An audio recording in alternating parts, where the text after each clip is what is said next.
Section 29 of the Doctrine and Covenants is received right around the same time as Section 28. It's just prior to the September 26, 1830 church conference, the same one that they addressed Hiram Page's revelations and his seer stone, as you learned in Section 28 of the Doctrine and Covenants.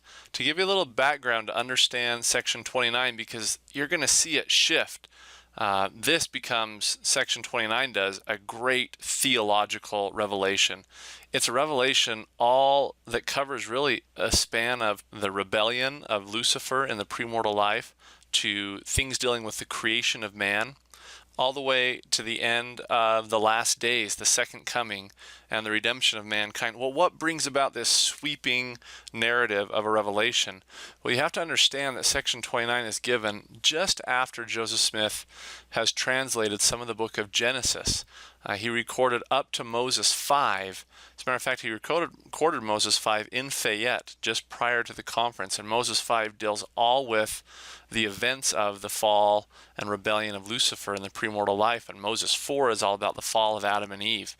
As you can see here, he got chapter 1 in June of 1830.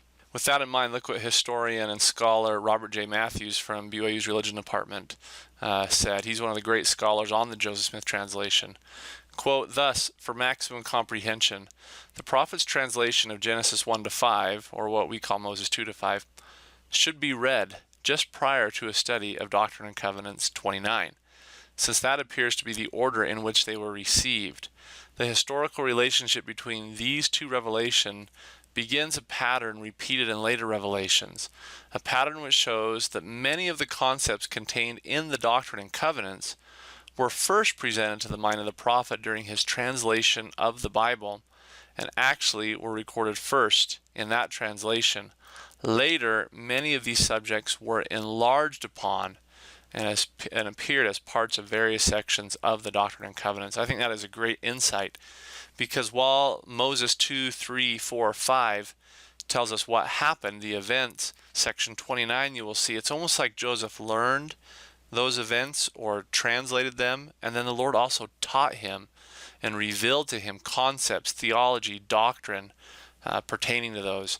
As you go into section 29, I would invite you to, at minimum, look at Moses, the chapter headings of Moses 2, 3, 4, and 5, those revelations that he translated prior to receiving section 29.